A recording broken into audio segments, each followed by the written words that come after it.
The Land of Roar, Chapter 39. Grandad! We tear across the chamber and clamber onto the platform. Grandad doesn't move. He can't move.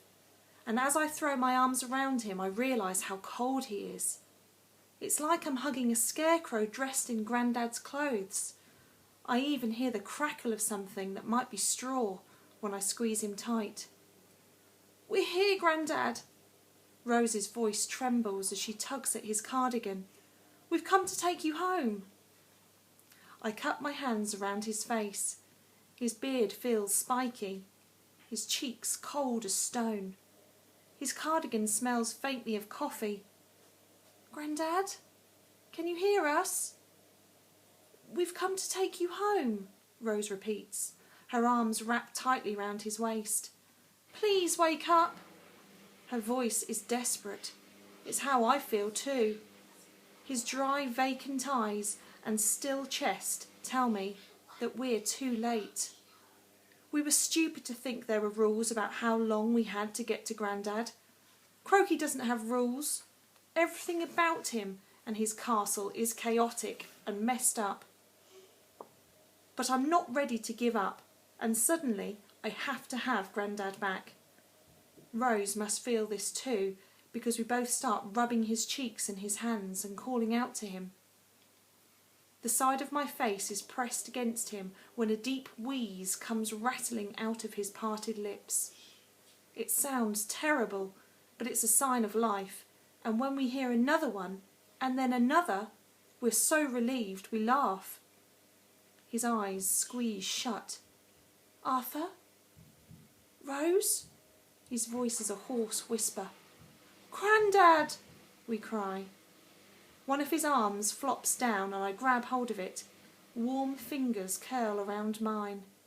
Then his other arm drops and he collapses heavily to the ground.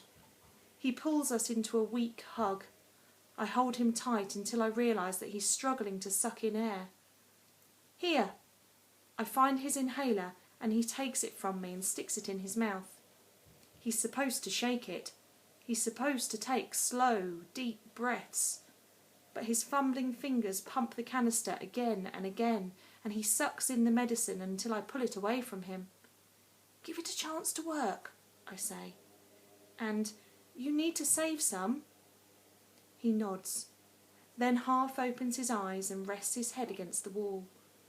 Squeezing our hands, he breathes like he's greedy for air, until gradually his breathing slows, then falls into a regular rhythm. Rose finds a dirty blanket on the floor and drapes it over his shoulders. Eventually, he's strong enough to look from Rose to me. Then we see the flicker of a smile. "Looks like Roar does still exist, Arthur." "I'm sorry." It's all I can think to say. His eyes dart around the chamber. He swallows, then licks his dry lips. "Nothing to be sorry about. Look at this place." I take in the cavernous room that Grandad's imprisoned in. It's round and looks like a large, empty theatre. It has a domed ceiling and stone walls that are blackened, like they've been scorched by flame, although it's bitterly cold in here. Above us, circling the whole dungeon, is a gallery. "The scarecrow usually appears up there," Grandad says, nodding towards the gallery. "Sometimes he says nasty things, but usually he just stares at me, then goes away again. His voice sounds dry and rusty, and I wish I had some water to give him." "This place is horrible," says Rose. Grandad manages to shake his head. "It's incredible, Rose. Cold, yes, and dirty, but quite incredible. And I'm alive, aren't I? That thing he did to me, squeezing me, it was painful and frightening, but it actually stopped my wheezing." He smiles, but it doesn't convince me or Rose. It's a weary smile that doesn't reach his eyes. "But he does not like you two. You two need to get out of here." "We're not leaving without you," I say. "Right now, an army of girls is attacking the castle. This is our chance to get you out of here." Grandad lifts up one foot and rattles his chains. Better get rid of these. Definitely, I say, picking up one of the chains and following it to where it loops through the ring in the wall. We need a tool, something to smash it. Rose and I jump off the platform and explore the chamber, trying to find something, anything we can use. But except for the torches and a few bits of straw and the blanket, the chamber is empty. Arthur, you stay here, says Rose. I'll look in the cells. Then she runs out of the room. Come here, Arthur. Grandad pats the floor next to him. Share my blanket. I climb back onto the platform and sit next to him. Grandad throws his dirty blanket over my legs. It's not very nice, he says. I think it might have come from Croaky's bed. Or does he sleep in a nest? I don't know. I don't know much about him at all. I'm just starting to realise that. Roar has got a bit wild. It's magnificent. The effort of saying this last word makes him rest his head back against the wall and take several deep, wheezing breaths. He has 2 more blasts on the inhaler. Bliss. For a moment we sit there and listen to Grandad's breathing as it slows down. Then I decide to ask him something that I've been thinking about ever since I arrived in Roar. Grandad, how come you knew this place was real?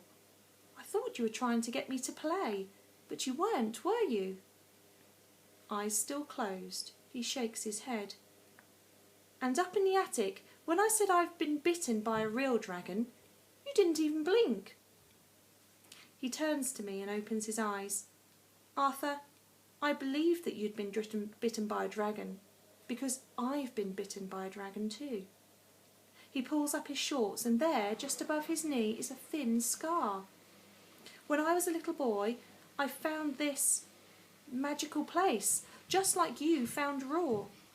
I visited it. I played in it. I've had a long time to think about it, and I wonder if every child has a world like this. Not only all of them are lucky enough to find it. But if you're right, everyone would be talking about it. It would be on the news and the internet. Arthur, if you listen, you'll realise everyone is talking about it. Ask someone about the best game they ever played, and you will see it in their eyes. They go back there, just for a moment, as they remember a magical time. They don't know they're describing something real. It's become nothing more than a game to them. As Grandad talks, he seems to get stronger. Maybe these worlds are all over the internet. Ghosts, trolls, fairies, the Loch Ness Monster. Where do they all come from? A world like this? Exactly. I frown. How come you can still remember your world? I'm 11 and I'd almost forgotten Roar. I can still remember my world because I've never stopped visiting it. Grandad's eyes lit up, as if he's been longing to tell me this. But where is it? It's at the back of the jam cupboard in the cellar. I laugh, then stop when I realise that he's serious. I picture the cupboard in a corner of Grandad's cellar. It came from Mauritius, and I've always liked it because it looks like it might have been kept in a pirate's cabin. All carved wood and flowers made out of shells. It's tucked between the chest freezer and the coal store, and full of 20-year-old pickled onions and dusty bottles of pineapple jam. Do you still go there? Grandad nods. Sometimes. It's quite a squeeze these days. My knees aren't so good, and while I've got bigger, the jam cupboard has stayed the same size. I've often wondered why it's never gone away. Perhaps it's because I've never grown up. Not properly. What's it like? He laughs. Incredible. I've always wanted to tell you about it. There are no scarecrows, thank goodness, and it's very watery. Floating cities and forests and ships that can lift off the water and sail through the sky. There's this palace of ice that drifts on a cloud. That's where my dragons live. I've been very lucky to have it. Something about how Grandad says this, as if he's almost given up on seeing his world again, makes me jump to my feet. Grandad, we're getting you out of here. I pull at the chains clamped around his ankles, trying to think of some way we can wrench them apart. I promise.